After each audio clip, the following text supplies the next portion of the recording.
to get your message, and have the zchut to give an introduction. And Rosh Hashiva, it's wonderful to see you. And how you, Rabbi Masinta? Good to see you too. Rabbi. So Baruch Hashem, I'm coming to you from Talmud in Israel. I'm opposite one of your Talmidim, Darren Platsky, that everybody knows well. And it's a beautiful community here. There's Howard Abrams is here. Lots of different people from Yeshiva College community. So the Rosh Hashiva's legacy is everywhere, and it's amazing to be in this sort of like far out town, but to be a part of that. In terms, by way of introduction, I was thinking of the Pirkei Avot shiur specifically, and it was my huge zchut to spend so much close time with the Rosh Hashiva, whether it be in schlepping in the car or sitting in the office, or listening to the Rosh Hashiva's weekly vortim to the Talmidim, and to have the Rosh Hashiva dance in the field when we did whatever celebration it was, whether it was beginning the year or Yom Ha'atzmaut, Yom Yerushalayim, whatever it was. And to daven in the Rosh Hashiva's presence, to be amazed, even talk, and all those things. It really was an amazing zchut, and I learned so much from who the Rosh Hashiva was in terms of his demut and his living example. When I think particularly around the Pirkei Avot shiur, it was always wonderful to see all the ladies coming in and lining up for the shiur, and then going out reluctantly at the end of the shiur each week, and that was the sort of the space of the Rosh Hashiva in the office was one that I found really mind blowing, and whether I was walking past and it was the Pirkei Avot shiur and seeing everybody hang on his every word, particularly around Pirkei Avot, which obviously I'm sure has been shared, typifies the Rosh Hashiva in being a walking example of everything that the Torah stands for.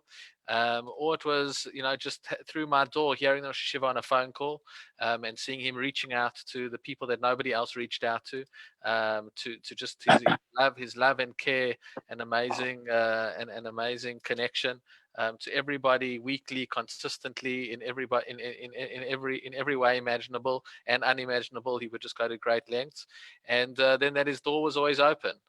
Whatever was going on, because of his approach of just being that warm, open, not letting anything become more than it needs to be. Everybody should just walk in and feel that the Rosh Hashiva is there for them at every single moment. It was like that for us as management and teachers and Talmidim of the Rosh Hashiva. It was like that for his Talmidim and Talmidot and the community that learned with him, and certainly for his family. There were those moments when the Engelbergs used to come in to say hello to Rosh Hashiva, and he used to always give them something special. So everybody in every way has had a unique relationship, but it was all typified by that love and appreciation that the Rosh Hashiva showed unconditionally and endlessly. And I'll end off with just one thing that I always remember the Rosh Hashiva spoke to me about was the Eimta de Tzibura. That before he spoke, he felt before any time he taught and before any time he spoke, he would always prepare as if it was the first time, because of what the Gemara calls aim to the tzibura, which is like a fear and awe of the tzibur. But I think just like the same term of yirat shamayim can be read as yira, as fear, but more as yira from re'iyah, from seeing, from reverence, from appreciation. And I think that the Rosh Hashiva and why Pirkei Avot is so seminal to who he is and what he teaches was because of his yira for the tzibur, because he was able to see and revere and appreciate every aspect of every person. And he knew that if he was using one moment of one person's time, then he had to invest in that. He had to make it special. He had to make it uplifting. It had to speak to their heart in their way. And I'm grateful to have been a recipient in many ways of those moments from the Rosh Hashiva. So thank you, Rosh Hashiva. And to take up a few moments within this special space is a great zchut. So thank you very much. Thank you, Chaya, and thank you, everybody. Thank you, lovely one. I don't really see you, but good to hear your voice, and thank you for the very warm and kind things you said. The years we spent together are very meaningful for me, equally, perhaps even more so than for you, because I always saw in you a potential that you rarely see anywhere. From the day you arrived here as a very, very young man. And there isn't a day that goes by that we don't miss you, and we do miss you.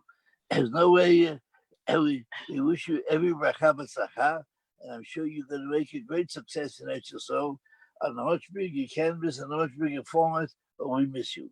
You played an important role, a major role, and the voice lingers on, the message carries on, and I thank you so much for those very warm words of introduction, which I really don't deserve. As far as Imsa the Tzivur is concerned, in my case, it remains the original fear. There's nothing fancy about it. It's just what it is. I always think I'm not ready enough for my tzivur, as I am not ready now.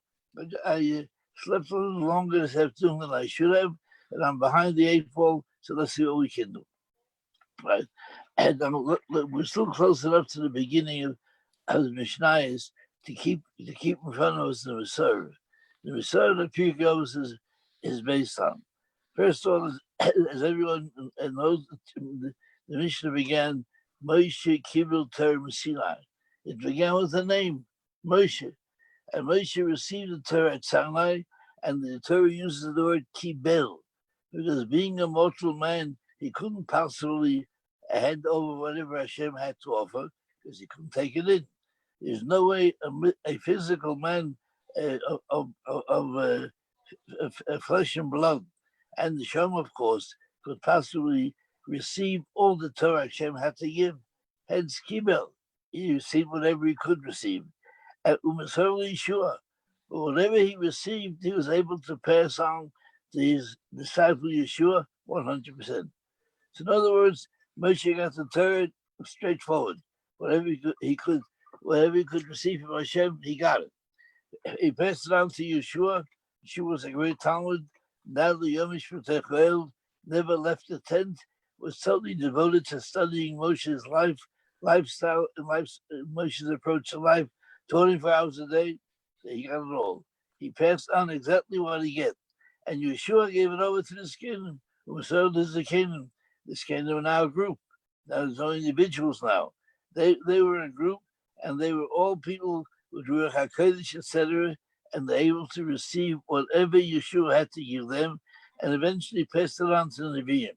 And the Nevi'im passed it on to the Anshe Knesset. So we have a direct chain, a direct childhood tradition, where everybody was able to hand over everything that he learned. In other words, in a simple word, there was no machlokes. There's no difference of opinion. It was the word of Hashem, the unvarnished word of Hashem, that started with Moshe's receiving Torah Sinai, which wasn't complete, because it can only be as complete as Moshe, which is more than good enough. At the same time, everyone else after that, etc., and they gave it over to the Anshe Knesset. Now all of a sudden we're talking about another group of people, Anshe Knesset, in whose lifetime things happened. What happened in their lifetime? The Mishna English was destroyed. What happened then? Nevuah came to an end. Nevuah, which ended with the prophet Malachi, came to an end again about that time. Hence, we had no Nevi'im. So we had no Nevi'im, so we didn't have access to the will of Hashem, to the word of Hashem that they had before that. And with the Anshe Knesset came a Yeridat Torah. In other words, Torah sensitivity, Torah schalish plunged. It wasn't what it was before. But yet, the Anshe Knesset, here they were, and they had a challenge. How do we keep the Torah alive? How do we keep it alive for the future? Here we are. We're going to go into the Galut right away, which of course they did in the year 70. How do we keep it alive? So the Anshe Knesset, Haim Amru Shlosheh Dvarim. The Anshe Knesset, they'll give us 3 principles. Now the 3 principles were unanimous. Doesn't mention anyone by name.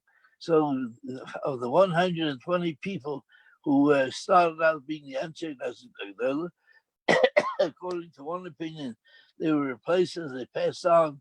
According to another opinion, they only diminished in souls until they became non-existent. They faced this awesome responsibility, and they had to give what they regard as the Constitution for the House of Israel, and they told us everything.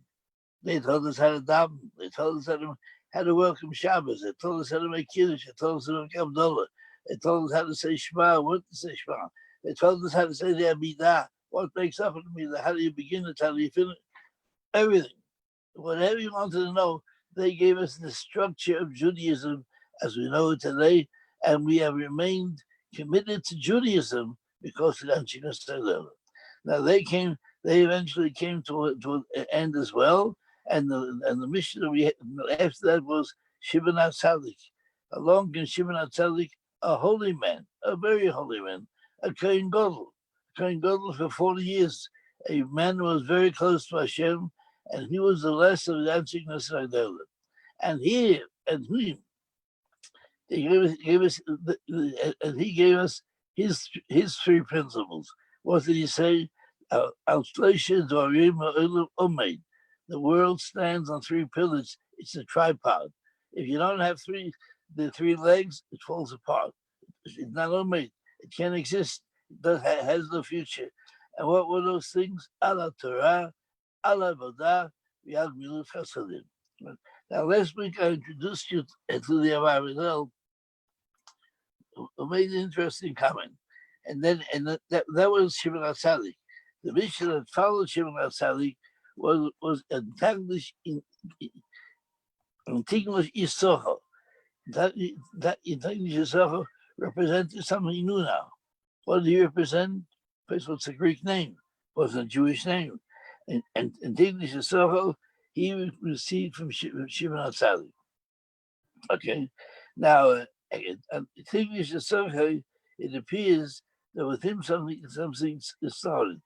He was the greatest student of Shimon HaTzadik, and therefore he became the leader. And until then, the leadership of Israel, the credibility of the leaders of Israel wasn't only handed over to them by the previous generation, they were appointed as well. They were appointed the leader of Israel. And all this began to change in these generations now. Why? Because that Messiah wasn't the same. The Messiah wasn't complete. No Nevuah, no Ruach HaKodesh, a different system. And so along came Antignus Yisroel, etc., and he took over Shimon HaTzadik and Hu HaYomer.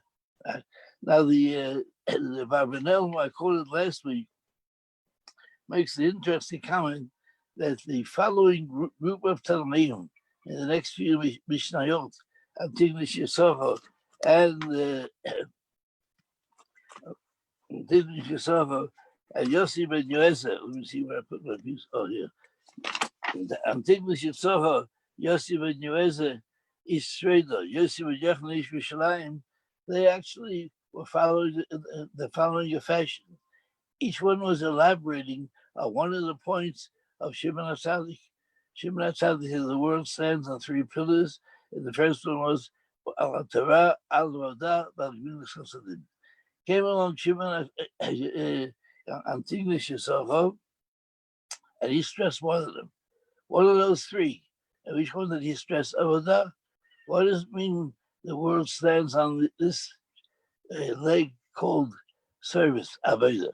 Avodah meant Kabbalah number some English, of course. Avodah was supplanted by Tefillah, by the Shul, both the Knesset, both the Rosh, by some English, and English Me'at, etc., etc. So Antignus Yisroel decided to try to explain what is Avodah. What is Avodah? And he was trying to find a level. He was trying to find a level that he could explain very carefully. And what was the level he chose? He said, don't be al-tiru kabodim. Don't be like servants who serve Hashem amanas l'kabel pras. Don't serve Hashem with a view in mind on condition that one receives reward. But the opposite. Serve Hashem because you're supposed to serve Hashem. Serve Hashem because that's the thing to do. And what do you say? And the fear of God should descend upon you. It said, be like those who serve Hashem, al manash shalei l'kabel pras, be meir Hashem alechem, and let the fear of God remain with you. You need to serve Hashem Me'yira, you need to serve Me'ava, both have to be there. That was him.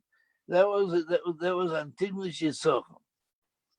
Untitled Chapter, we learned, as you recall, he had two Talmidim, who sent the Jewish people back, and that was Tzaddik basis, two Talmidim, and they heard these words, and for reasons best known to themselves, and many read into it that they were so inclined. It wasn't some just about a gist. They interpret these words as to say that there's no reward. Don't serve God for reward because there is no reward. Of course, he didn't say that. The words of the Mishna are clear. He said, don't serve God on condition, but serve God like you want to serve God, and of course there'll be a reward. Hashem offers rewards. It's in the Shema. It's going to be there, but that's not why you're serving God. So you had these Talmidim, Tzaddik devices, who said, hang on, they said, this doesn't make sense. We're working for nothing. We're not going to be rewarded at the end of the day. Is there a person who works for nothing? Is there a servant? Is there a servant who serves his master for no reason at all? And so they decided there's nothing there. They decided there is no Tchiyat HaMetim, there's no resurrection of the dead, there is no Olam Haba. In other words, no accountability. So if there's no accountability, you know, Olam Haba, you can do whatever you want. And so they themselves gave birth to two sects, SECTS sects, who went their own way. From Tzaddik came the sect called the Sadducees. Sadducees were around for 200 years and did great damage to the Jewish people. And the Basisis from Baisis came forward, another group of people. Both had one point in common. What was the point in common? They said, we believe in the written Torah. Interesting. They believe in the written Torah. Unlike Reformed Judaism today, they believe in the written Torah. They even believe it came from God. They believe that too. They believe in God. But they didn't believe in anything else. They didn't believe in Torah Shabbat Peh. They didn't believe in Oral law. No oral law, no halacha. No halacha, no Judaism. And so at the end of the day, what did they believe in? Eat, drink, and marry, for tomorrow we lie. Enjoy life, hedonism. Now the Tzaddukim were a sect that were around for 200 years. They did great havoc to the Jewish people. Many even became Kohanim Gedolim. They came from the richer elements of the Jewish people, and so they had a following of their own, a great following of their own, and so many people were attracted to it. And besides, it's a good life. Who's not attracted to the good life? So that was their story. I pointed out in the last room that the commentaries point out that something in Bisis were that way inclined. In other words, they were open to it. They were looking to be rebels. That's what they really wanted to do. Otherwise, they couldn't do it. Why did they say they believe in the Torah Shebiksav? Why do they believe that Torah B'Neshamayim? Because you could not believe. If you were to try to tell the people there is no God, or you were to try to tell them that the Chamisha of the Torah, they would have killed you. You had no choice. So they had to develop a Judaism that gave them all the license they wanted, they needed, but at the same time, did not deny it was Hashem. That was built in. That was so built in to the thrust of Judaism that they had no choice but to accept it. So said the Avraham last week that that in English Yisrocho, he took the attribute of Shimon HaTzadik called Avodah, and that's what he explained. And this week he says we have over here Yossi ben Yezer, Yisrael Yossi ben Yerushalayim, and they also made a comment. They didn't comment on Avodah because we had that already. We now have an idea of Avodah. We're not going to get the further detail. We've done that already as to why this is what English Yisrocho chose to share with us. So they went as follows. Yosef ben Yezer, he said he decided to elaborate on the Torah. What did Shimon HaTzadik say? Ala Torah, the world stands on the Torah.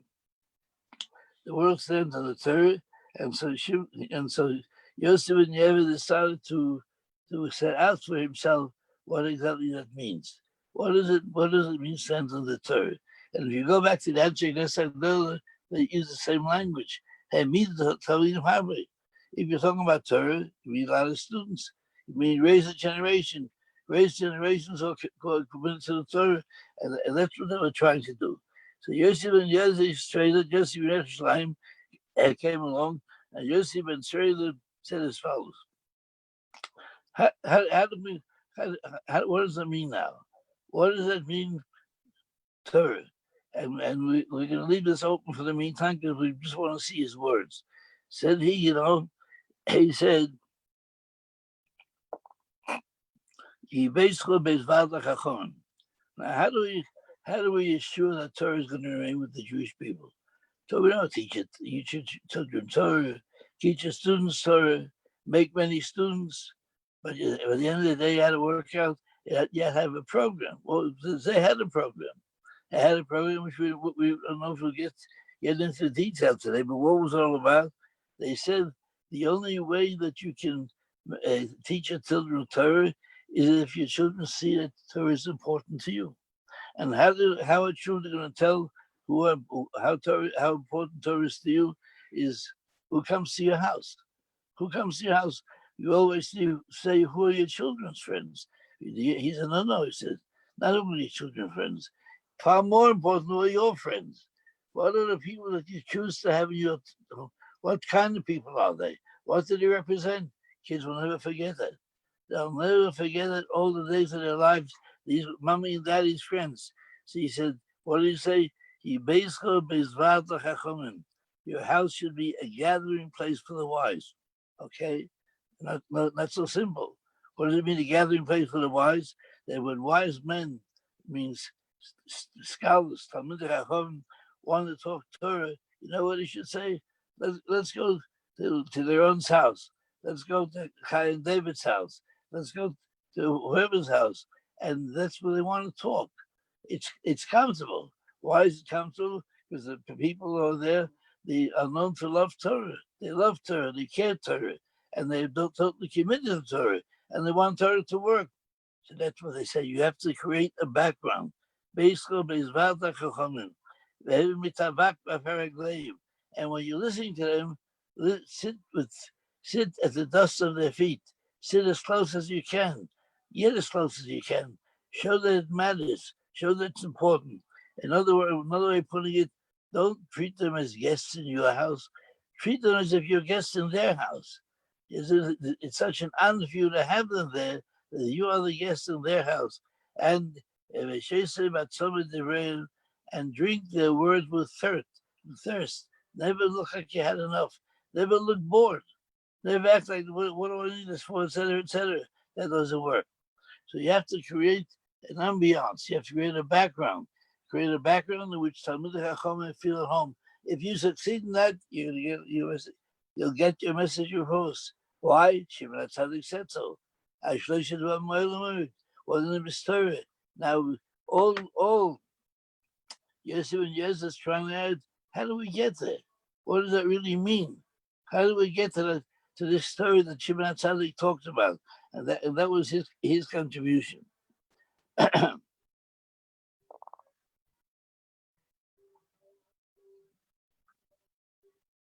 Right? And Avraham now brings an interesting proof for this. He says, remember in Tanakh, there's a story of the Isha Shunamit, the Shunamit woman who was fascinated by Elisha. Elisha, the prophet, used to come by her house every now and then when he traveled, and etc., etc. And she said, since this is a holy man, since she said this is a holy man, she says, and he comes by frequently, let's build him a flat. Let's build Elisha a flat so when he comes here, he has a place to stay, where he can feel at home, where he'll have all the needs to rest, to meditate, etc. And that's what she was saying. You need the holy man, the Elisha, to feel at home in your house. If he feels that you're in your house, to want to come. He'll want to come. And if he wants to come, he's going to bring his values with him, which will be a blessing unto your children and children's children to the end of days. Right.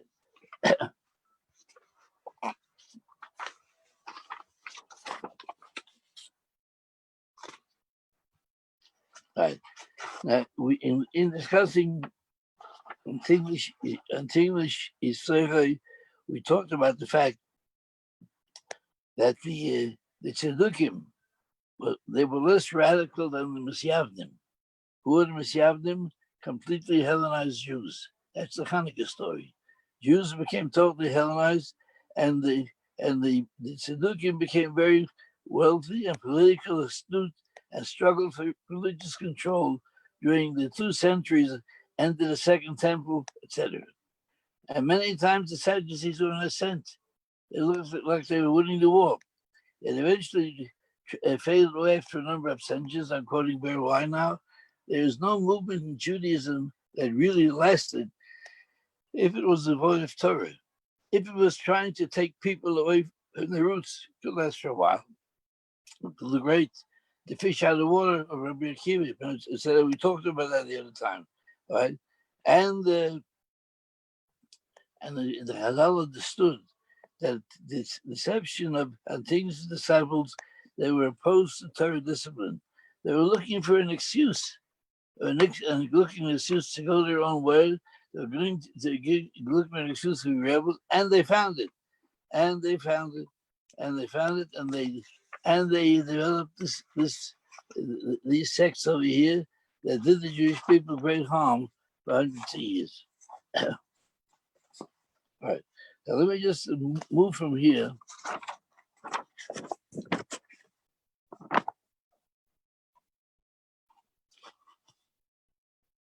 All right. So now we finished with Antigonus. We have the idea. He was a good man, a fine man.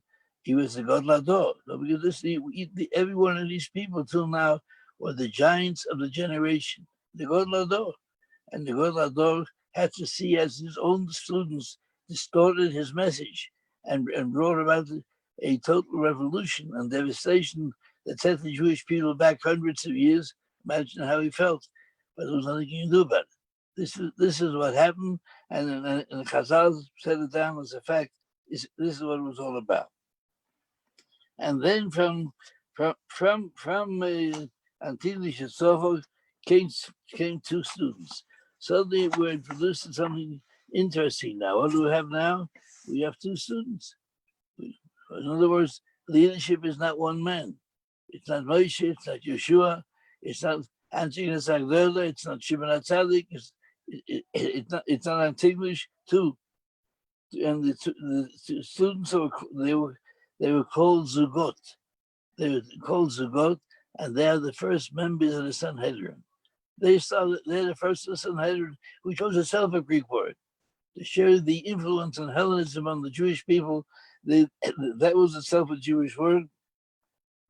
And the Zugot were Tanaim, the first of them. And the Zugot led the Jewish people during the transitional period, starting from the founders of the Second Commonwealth, going through the Hashmonaim and ending with the early Tanaim and Roman domination. Okay. In other words, Yosef ben Yezer and Yosef ben Trader, there were 2. From now on, for the next 5 generations, we introduced the 2 names. The 2 names meant that the leadership was divided among 2 people. 2 people. One was the head, was a Nasi. He was a political leader of the Jewish people. One was the head of the Bezdin, the Rosh Bedin. These 2 leaders each had their department. They looked after the well-being of the Jewish people. And they were called Tanaim. They were Tanaim, and they're the first of Sanhedrin. So what do we have here? Now, the first thing, of course, we have is that there are 2. So if there's 2, there can be machlokes. Until this stage, we never heard of machlokes. There never was discussion among the sages. All of our learning through Mishna, Shas, Poskim, all of Jewish learning for thousands of years is about differences of opinion and how to resolve them. But they would not know what we're talking about. Until the Zugot came along, These great men, first of all, they were the Ador, and they weren't appointed. They were not appointed as I pointed this out last time, as I recall. And these were the people who hung around the earlier generation. They were great scholars. They were the greatest of the scholars, and hence they themselves were appointed by their peers. They didn't get their authenticity as part of that Masorah. They weren't part of that Masorah. And now it became a time where every generation had to appoint its own leadership, and they were the leadership. They were appointed as leadership by their generation, etc., etc., and they were the leaders of the Sanhedrin. One is Nosi, executive authority, the other are Bezdin, in charge of the judicial procedural head of the court. This existed for two centuries until the Beis Hamikdash, all right, etc., etc. Right. Well, let me read to you a few words of barrel wine here. The two Yosis that we have over here now, the Tanoim, first the Sanhedrin, were people of integrity, wisdom, faith, and self-sacrifice. Because of their efforts and accomplishments, the great basic works of Judaism, Tanakh, Mishna, and Talmud survive and prosper to this day. Now here Rabbi Bear Wein, is the great historian. He is the great historian, and whenever I mention him, I like to say he's one of the nicest people I ever met. Of all the people I met many. I've had the privilege of meeting many, many great people, outstanding people. Beryl Wein was a totally different kettle of fish, a real Talmud Chacham, a practicing lawyer, a son-in-law of a Talmud Chacham in Detroit, a brother-in-law of Rosh Yeshivas in America, a real Talmud Chacham, and he made a decision to go on Aliyah, probably in the 60s or 70s. He made a decision to go on Aliyah. I remember reading where he wrote, there were two groups of people who thought he was crazy. Two groups of people thought he was crazy for wanting to go and live in Israel. The one of them, he said, were the lawyers. His colleagues in the law profession couldn't believe. What does he want that for? He's got a career. He's doing well. He's a respected rabbi. He's a Talmud Chacham. He's a Rebbe. He's got everything he wants, and prestige and money. They couldn't get it. The people, he says, were even more convinced he was off the wall were the employees of the Jewish agency. They themselves, it was their job to promote Aliyah, looked at this guy and couldn't know what it was all about. But of course, Berlin knew what he was doing. He made a brilliant shiur in Eretz Yisrael. He was an outreach. He reached out to thousands and thousands of Jews. He taught from Jewish history, gave them a sense of pride. He was a distinguished Talmud Chacham, visited South Africa often, and became a great friend of ours. So Beryl Wein quotes over here that Yossi ben Yoezer was martyred by the Greeks for teaching Torah to students. This Yossi ben Yoezer was killed by the Greeks. And the Medrash tells us that Yossi had a nephew, and the nephew's name was Yakim Ish Srod. Yakim Ish Srod was a modern guy. He became Hellenized, completely assimilated. Yakim was reading his horse on the Shabbos. When he saw his uncle being taken out for execution, and the gallows were being carried, the gallows were either being carried by him or somebody for him. Yaakov was sitting on a donkey, okay? And Yakim mocked his uncle, saying, look at the fine horse my master, the Greeks, gives me to ride. And look at the horse your master, God of Israel, forces you to ride. Look at the horse, meaning the crucifix you're soon going to be hung up on. And Yossi ben Yezer replied, as a true Talmud Chacham, with a straight eye and without emotion or passion, would reply. He said, "If the Lord rewards those who provoke Him, such as you, then how much more will He reward those who do His will?" If that's how Hashem rewards people who provoke Him, which you are, He says, how much more will He reward those who do His will? And so I'm the blessed one, not you. But it's carried on the nephew. But who does His will more than you do? Yeah, look what you're in, nephew challenged. All right. And so Yossi ben Yezer replied, if such is the end in this world, for those who do this world, his uncle retorted, what will the ultimate end for those who provoke him? What will happen to those who provoke him? And listen to this, Yossi's calm and assured, yet pointed words, penetrated Yochim like venom from a serpent. Yochim repented and died from the trauma caused to his spirit and preceded his great uncle into Olam Haba, into Gan Eden. He preceded him. Interesting. Now, Brother Wine mentions another two anecdotes over here that come from the Gemara of uncles and nephews are not on the same page. They weren't on the same page, etc., etc. Okay. The most famous one concerns Rabbi Yochanan ben Zakkai, everyone knows him, the preeminent sage and leader of the Jewish people in the period of the Churban Bayit Sheni. Right? His name Abba Sikra. Abba Sikra was one of the Jewish outlaws who were instrumental in the rebellion against Rome. He was part of those who rebelled against Rome and the eventual destruction of Beit HaMikdash and the Jewish Commonwealth. Rabbi Yochanan asked his nephew to arrange a secret meeting with the Romans and try to convince him that the rebellion was causing fatal harm to the Jewish people, was doomed to failure. Rabbi Yochanan wanted Abba Sikra's help in leaving Yerushalayim to meet Vespasian, the Roman general who was besieging the city. The nephew felt so totally beholden to his people there, he couldn't get out of it. Unable to extricate himself from a following that had become suicidal and murderous of their own brethren, he told Yochanan ben Zakkai, put yourself into a coffin, smuggle out of the besieged city, etc., and arrived at the camp of Vespasian, convinced the German conqueror to grant them wishes that eventually guaranteed Jewish survival. The long exile was then. These are the famous Gemaras that we read on Tisha B'Av, where he gave him the few things he needed that guaranteed Jewish survival. And here, Beryl Wine adds a P.S. In modern Jewish history as well, the sixth Lubavitcher Rebbe, Rabbi Yosef Yitzchak Schneerson, was arrested during Stalin's reign of terror by his nephew.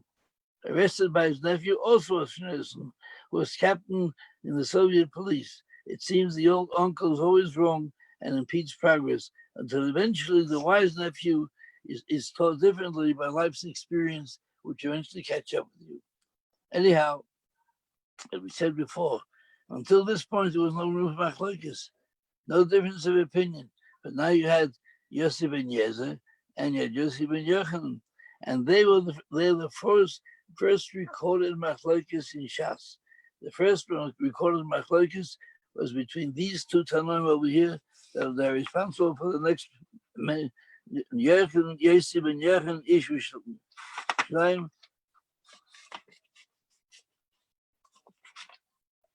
Yossi ben Yochanan is straight. Yossi ben Yochanan Shloim. They had the first machlokes, and the first machlokes was an interesting thing because of the disruption in Jewish life caused by the arrival of the Greek rule, a lack of clarity regarding ritual practices. Things became not so clear, and perhaps the death of Shimon HaTzadik and the conflicts regarding the strange new temple of Chonu in Egypt, which should contribute as well. We'll leave that for now. In any case, the first disagreement concerned a detail of the Beit HaMikdash. When the Karbonos were brought in the Beit HaMikdash, whether there had to be smicha, the Kohen would place his hands very tightly on the head of the sacrifice. That was called smicha. All right. This agreement occurred whether the required leaning with both hands on the sacrifice should be done on Yontiv, a festival, which is a Yontiv, or against the degree of putting one's weight on an animal Yontiv. All right, I said that was the first machlokes. Do we do a smicha on the korban on the korban the doba on Yom Tov. That was the first. Of course, it wasn't the end at all, etc., etc. All right. I'm about to stop here because we'll leave it till now. But let me just add one more word here. What did he say? If you want the Kesser of Torah, if you wanted Torah to pass on to the next generation, so the Tanner Yossi and Yezi, what did he say? You got. What do you do? And funny thing, he wasn't direct. He said, create an ambience. Create an ambience. Imagine that. He said, and Beryl Wine has a paragraph over here, which is true to life, and one would have to have known something about America to know this. And Beryl Wine was for 8 years a rabbi in Miami Beach. He had a great impression there, but that was only a stop on the way. He had much bigger things on his plate, and he moved on to America, to New York, where he achieved great things in New York City, and eventually we went on Aliyah, as we said before. All right. And now he said, now in America, most of the Gedolei Yisrael, the giants of Israel who came after the war, those who brought Torah with them from Europe and transplanted it in America, most of them lived in New York. New York is freezing. New York winter is not a place to be in. New York winter we saw labyrinth never heard of. But Beryl was rabbi in Florida. There was not a Rov Hasidic Rebbe who didn't come to spend weeks, if not months, in Florida every winter. And so if all of a sudden Florida became an Ishal Torah, all of a sudden Daf Yomi in winters became the in thing to this day, to this very day. And Beryl Wine had this chus of being a Rov there for 8 years. And so he has a few lines over here where he says the great honor that he had, the honor he had to have these giants in his home every year, and the impact it had on his children. And here he stresses what he said before: don't be so concerned with who your kids' friends are. Worry that your kids should be concerned who your friends are. And so you have to create an ambience which creates a Mokum Torah, an ambience where people are proud to have Torah in their lives. And then he goes on to explain how does one put that into action? How does it make it happen? I've gone over time. We'll stop here and I'll finish this Mishna next time.